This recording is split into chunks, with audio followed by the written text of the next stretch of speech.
자, 수요 성역 공부입니다. 잠깐 기도하겠습니다. 하나님, 우리가 팔복의 말씀 가운데 누가복음 6장 24절, 25절 말씀을 오늘 성역 공부로서 공부하기를 원합니다. 우리에게 지혜를 주시고 믿음을 주셔서 이 말씀이 우리에게 귀한 교훈이 되게 하시고 우리 삶의 귀한 길잡이가 되기를 원합니다.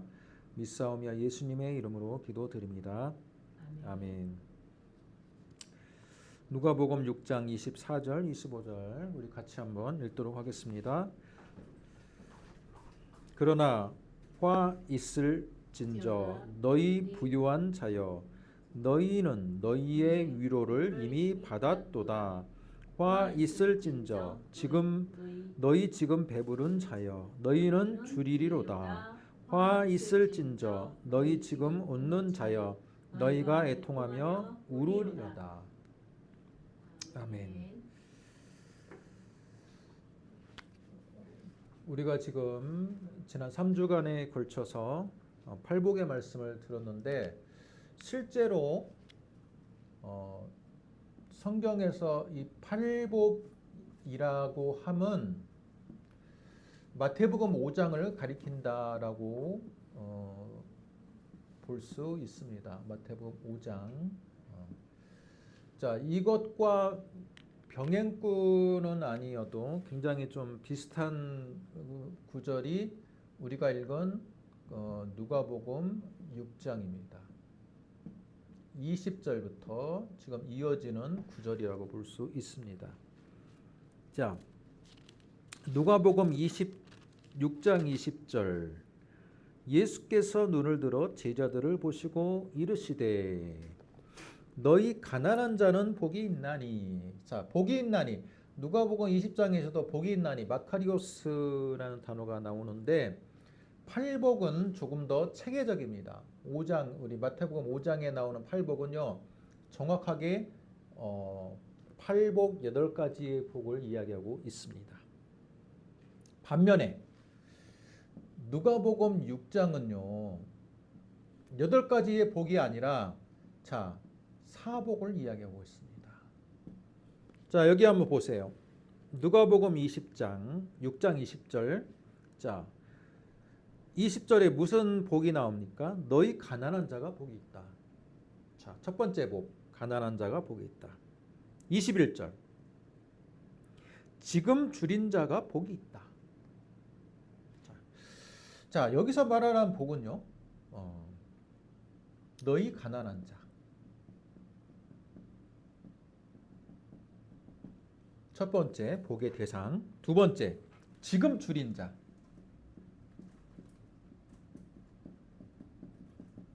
세 번째 지금 우는 자.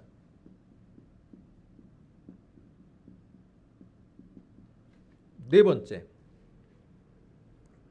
22절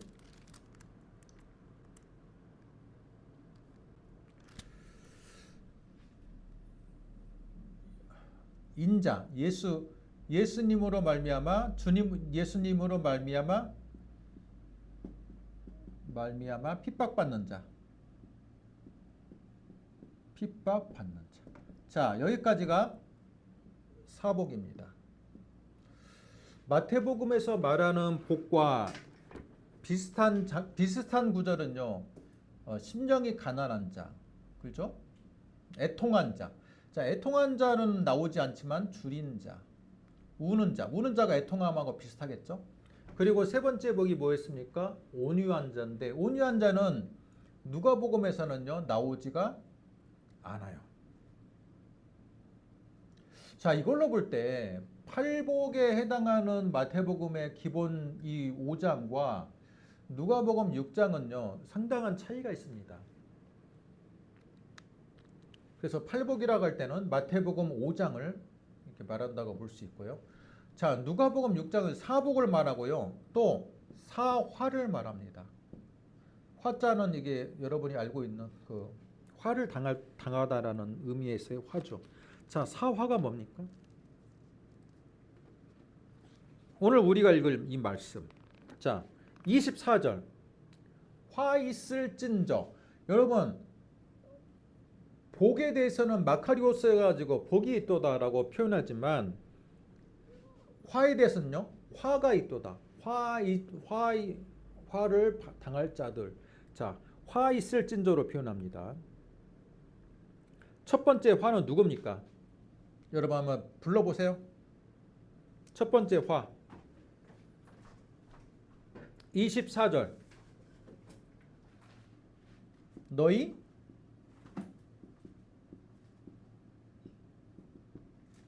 부요한 자여. 자, 옆으로 좀 갈까요?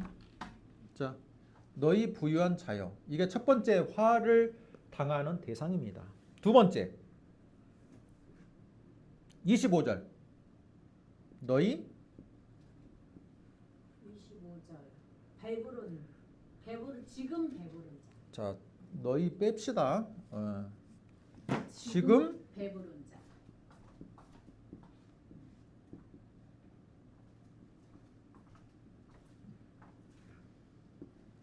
자여. 자, 세 번째 화를 당할 대상. 부요한 자. 지금 웃는 자. 지금 웃는 자. 네 번째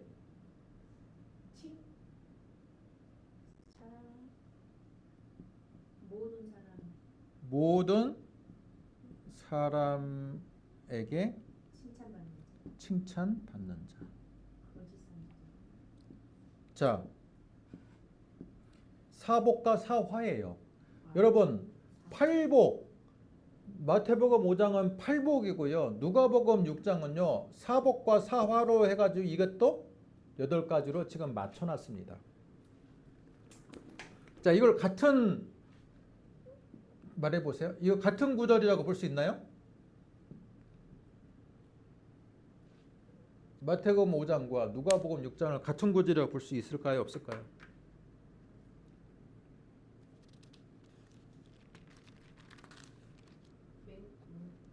단어는 다를지라도 의미상에 보면 자, 주어가 나왔거든요. 마태복음을 장소의 배경을 먼저 봅시다.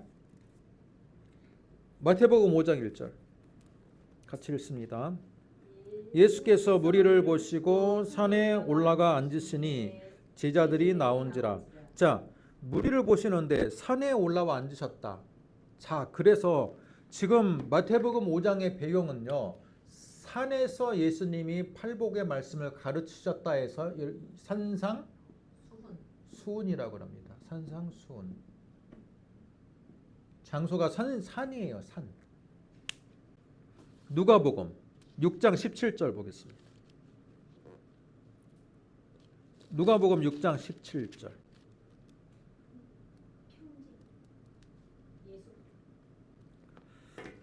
자, 같이 읽습니다. 예수께서 그들과 함께 내려오사 평지에 서시니 그 제자의 많은 무리와 예수의 말씀도 듣고 병고침을 받으려고 유대 사방과 예루살렘과 두로와 시돈의 해안으로부터 온 많은 백성도 있더라. 자, 여기는요 평지입니다. 장소가 달라요. 그리고 구절도 많이 다릅니다. 때문에 제가 처음에 설교할 때 이걸 같은 걸로 볼 거냐 다른 걸로 볼 거냐에 대한 여러 가지의 신학적인 토론이 있다라고 했죠. 그런데 장소가 차이가 있고 내용적으로 꽤나 차이가 있는 걸로 볼 때 분명히 이걸 같은 구절로 보기는 힘들다. 그러니까 예수님께서 산에 오르셔서 무리들에게 말씀을 전한 구절은 마태복음 5장이고 평지에서 그것도 대상자가요. 마태복음 5장은 그냥 무리들이라고 표현하고 있는데 누가복음 6장 17절은 뭡니까? 지금 12사도를 택한 직후거든요. 그리고 이 무리들을 많은 무리라고 표현되어 있는데 병고침을 받으려고 유대 사방과 예루살렘과 두로와 시돈. 여러분 두로와 시돈은요 이방 지역이에요. 그러니까 지금 여기 있는 사람들은요 각색 병든 자들뿐만 아니라 유대인들만 있는 게 아니고 이방인들하고 굉장히 지금 다양한 인종들이 다 섞여 있는 지금 그룹들입니다. 마태복음에서는 그런 표현이 별로 등장하지 않아요. 그냥 무리들, 유대인들의 무리들이라는 표현이 전제가 돼 있다면 누가복음은 굉장히 국제적입니다. 많은 각색, 남녀노소 또는 인종 그 모든 것을 다 아우르는 자 그런 표현에서 이 평지 이 수훈이 평지에서의 설교가 전제가 되고 있습니다. 그래서 같은 구절로 보기는 어렵고 예수님이 산상수훈의 말씀을 주셨고 또 평지에서는 이런 말씀을 주셨다라고 따로 다른 환경에서 말씀을 주신 거로 우리는 보면 될 것 같습니다. 또한 누가복음의 특징은 뭐냐면요. 마가복음하고는 다른 복음서하고는 다른 누가복음의 특징은 뭡니까? 여러분 누가가 어떤 사람이에요? 원래는 예수님의 부름받기 전에는 누가가 어떤 사람입니까? 의사였어요. 그러다 보니까 굉장히 추상적으로 표현 안 해요. 누가는 굉장히 확실한 표현을 좋아합니다. 우리로 말하면 굉장히 T 성향이 강한 사람이야. 이과. 네. 그래서 누가복음은요.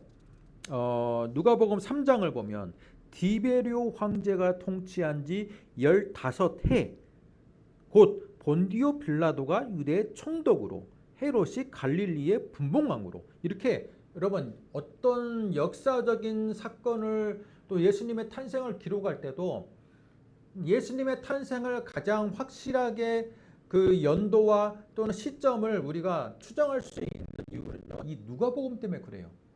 누가복음은 확실한 연도를 이야기하고 있어요. 그렇죠? 티비리우스 황제가 통치한 지 15해가 자 그렇게 말하고 있고요. 자 그렇게 의사의 특징이 나타납니다. 아주 명확한 걸 좋아하고 아주 현실적인 걸 좋아합니다. 그러다 보니까 여러분 어떻습니까? 누가는 말씀을 기록할 때도요. 지금 줄인 자, 지금 우는 자, 너희 지금 부요한 자, 지금 배부른 자, 지금 웃는 자, 모든 사람에게 칭찬받는 자라 이게 추상적인 표현이 아니라 구체적인 대상을 확실하게 표현합니다. 반면에 팔복에 있는 마태복음은 어때요? 지금이란 단어가 한 게 아니라 심령이 가난한 자, 온유한 자, 약간 그 현실적인 대상이라기보다는 좀 추상화시켜 있는 표현으로 팔복을 기록하고 있어요. 의사 출신이었던 누가는 그렇지 않습니다. Now and here예요. 지금 우리, 지금 현장 그걸 굉장히 강조하는 표현이다라고 볼 수 있습니다. 지금 줄이고 있어요. 지금 배고파서 죽을 것 같아. 지금 울고 있어. 여기 지금 국제적인 그룹들이 다 지금 평지에 모여 있는데 여기에 우는 자가 없겠습니까? 엄청나게 한쪽에서는 울고 있고 한쪽에서는 지금 배고파 죽겠다 그러고 한쪽에서는 정말 가난의 최첨단을 달리고 있고 그죠? 예수님 말만 막 핍박받고 있는 사람들 이 지금 무릎이 다 이 평지 안에 있는 그룹 가운데 이런 사람들이 있어요. 예수님이 그 사람들을 보면서 너희들 복있다 복있다 이야기하는 거야.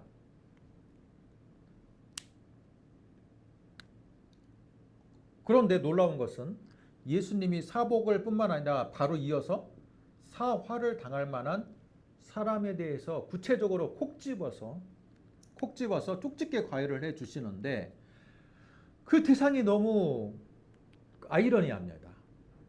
아이러니예요. 어떤 대상입니까? 너희 부유한 자, 너희 지금 배부른 자, 지금 웃는 자, 모든 사람에게 칭찬받고 있는 자. 여러분, 이건 우리 상식으로 보면요. 화를 당할 자가 아니라 이미 복을 받은 사람들이에요. 그렇지 않습니까? 아니 이걸 왜 화를 당해요? 이 사람들 이미 복 받았네.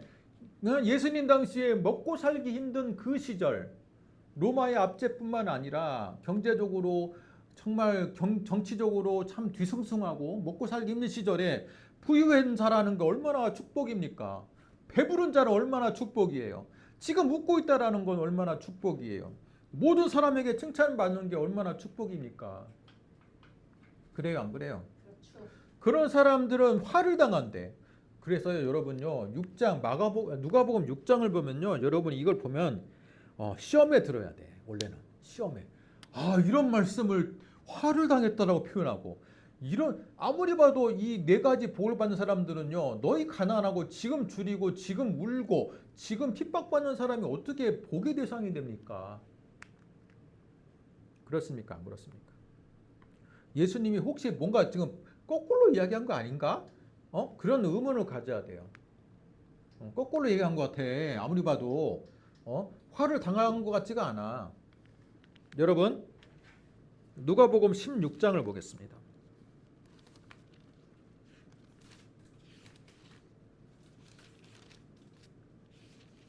16장 20절 19절부터 자 누가복음에는요. 누가라는 이 성경의 그 기록자는요. 부자와 나사로에 대한 이야기가 누가복음에만 나옵니다. 누가는요. 특별히 어떤 데도 관심이 많냐면 그 당시에 그 민중들의 현실에 대한 관심이 많아. 그래서 그 중에 부자와 가난한 사람의 이 차이와 부자와 가난한 사람의 삶의 그 현장에 대한 관심이 많아. 누가나 사람이 그래요. 그래서 그 당시에 있을 법한 그 예화 중에 부자와 거지 비유. 자, 여기 봐보세요. 한 부자가 있어 라고 돼 있죠. 우리가 잘 알고 있는 이 비유를 뭐라고 말합니까? 우리는 부자와 나사로의 비유라고 하잖아요. 부자와 나사로의 비유. 자, 나사로가 뭡니까? 거지예요. 그리고 부자는 자색 옷을 입은 굉장한 높은 신분, 높은 부유함을 누리고 있는. 자, 한 부자가 있어. 자색 옷과 고운 베옷을 입고 날마다 호화롭게 즐기더라. 그런데 나사로라 이름하는 한 건지가 헌대투성이로 그의 대문 앞에 벌어진 채 그 부자의 상에서 떨어지는 곳으로 배불리려 하매 심지어 개들이 와서 그 헌대를 핥더라. 그런데 21절까지 보면요. 누가 행복한 사람이에요? 부자가 행복한 사람이고. 누가 불행한 사람이에요? 나사로가 불행한 사람이야.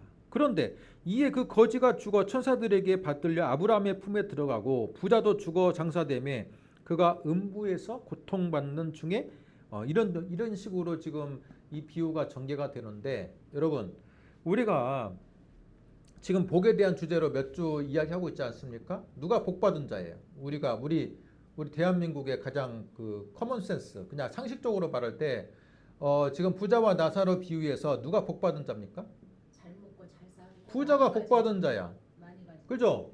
우리 지금 복에 대해서 주제 이야기하고 있잖아. 근데 누가 복 받은 자예요? 우리의 상식으로는 부자가 복 받은 자고 누가 복을 못 받은 자예요.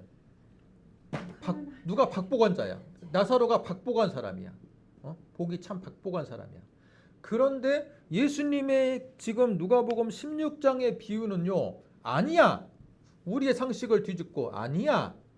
나사로가 복 받은 자고 부자는 복에서 멀어진 자야. 복을 못 받는 자야. 이걸 보면서 여러분 뭐를 생각해야 돼? 이걸 생각해야 돼요. 사화를. 즉 부자는 어떤 사람이에요? 지금 부유한 자, 지금 배부른 자야. 지금 우리 시대, 현 시대 배부른 자야. 현 시대 부유하고 현 시대 배부르고 지금 웃고 있고 모든 사람들에게 부유하니까 그 가문이 얼마나 그 자색 옷을 입었다라는 것은 그 당시에 자색 옷은요 거의 왕의 바로 밑에 있는 그 최고위층만 입을 수 있는 그 옷감입니다. 이걸로 볼 때 이 부자는요 그냥 부자가 아니야. 가문도 고귀했을 뿐만 아니라 굉장히 최고위층의 부자인 겁니다. 그러면 많은 사람들에게 칭찬을 받겠죠. 그 가문이 높으니까. 그 예수님이 말한 사화에 해당하는 사람이 부자예요. 그런데 정말로 이 평지 설교처럼 우리가 볼 때 나사로는 나봐요. 지금 가난하고 지금 줄이고 지금 울고 있고 핍박받는 자요. 그죠? 그런데 예수님의 말씀처럼 나사로가 복을 받았고 부자는 복을 못 받았어요.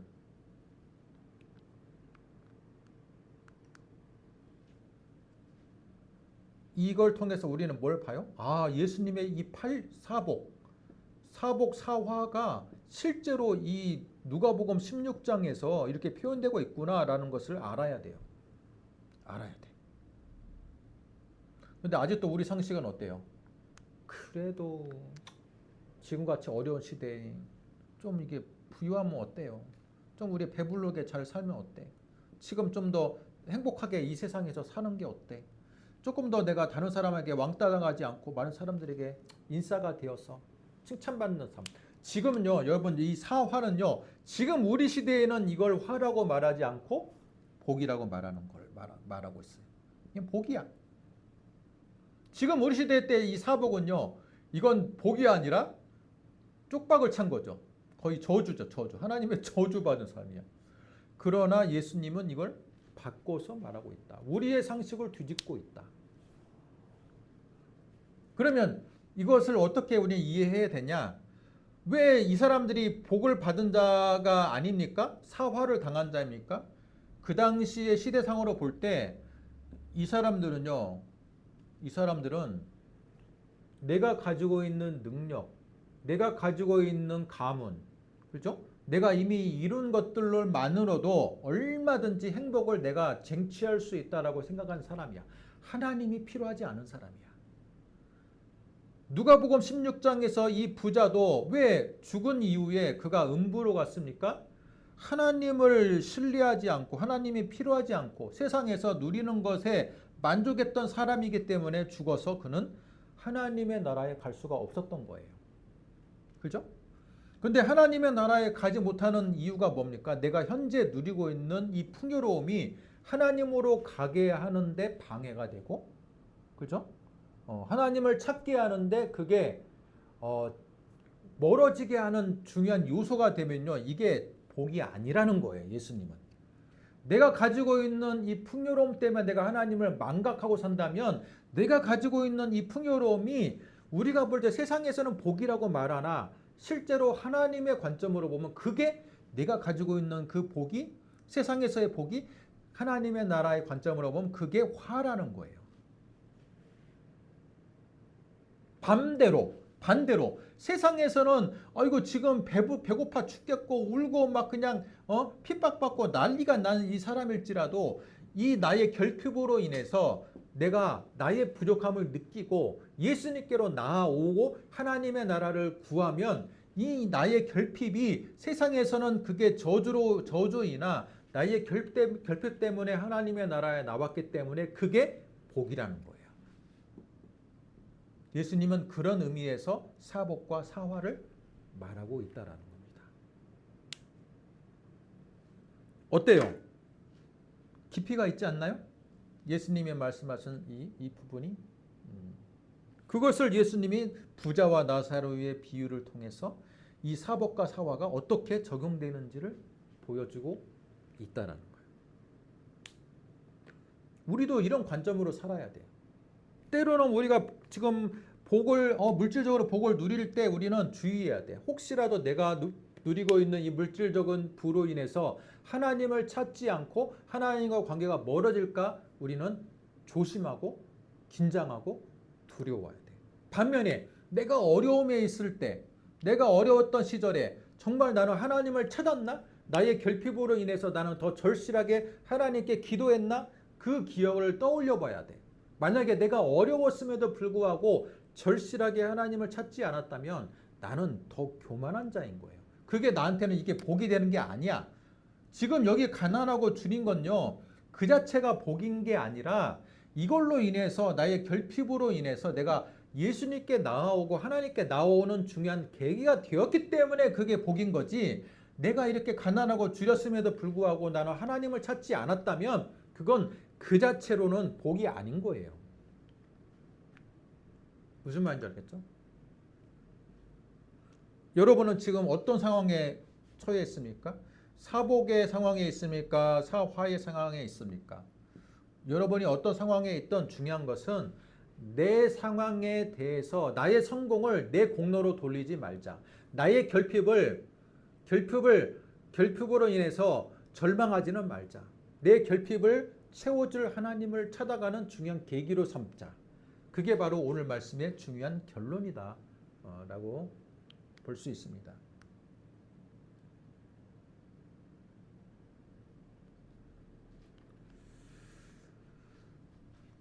그러나 지금 우리 21세기의 대한민국은요. 사화를 당한 사람은 정말 복받은 자로 우리는 당연시하죠.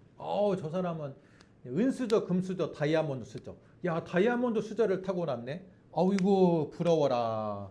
우리 그러잖아요. 나는 왜 흙수저지? 나는 여기 흙수저를 타고나가지고 아이고 내 인생은 이번 생에서 내 인생은 망했어. 그렇게 해가지고 포기하는 젊은이들 많지 않습니까? 그 사람들에게 우리가 어떻게 복음을 전해야 됩니까? 야, 네가 지금 흙수저이고 여기 지금 누가복음 6장에서 사복에 해당하는 지금 이런 어려운 상황에 있다 해서 너희들이 저주를 받은 것처럼 느껴지지? 아니야. 여기 봐봐. 예수님은 지금 너희들 그런 흙수저인들을 그런 사람들을 향해서 복받은 자라고 말하잖아. 너의 결핍을 채워줄 하나님을 찾는 계기가 된다면 너는 지금 복받은 자야. 그렇게 여러분 복음을 전해야 되는 거야. 그래야지. 내가 기도했더니 나 부유한 자가 됐고 배부른 자가 됐고 웃는 자가 됐고 칭찬받는 자가 됐네. 나처럼 기도해봐. 이렇게 복과 화를 샤머림적으로 해석해가지고 여러분 있는 그대로 바라보지 못하고 자꾸 복해야 하는 그런 상황이 되면 안 되는 겁니다. 오늘 예수님께서 말씀을 전해주는 이 평지 설교, 평지에 해당하는 이 설교가 바로 여러분에게 중요한 깨달음이 되기를 바라면서 오늘은 여기까지 기도하겠습니다. 하나님 아버지 은혜와 사랑을 감사합니다. 팔복과 더불어서 사복 사화를 말씀하신 그 예수님의 말씀을 잘 듣게 하시고 이 말씀이 우리의 삶에 우리의 현실을 파악하는데 중요한 길잡이가 되게 하셔서 더욱더 하나님으로 말미암아 복받은 인생 그런 삶을 살게 하여 주옵소서. 예수님의 이름으로 기도드립니다.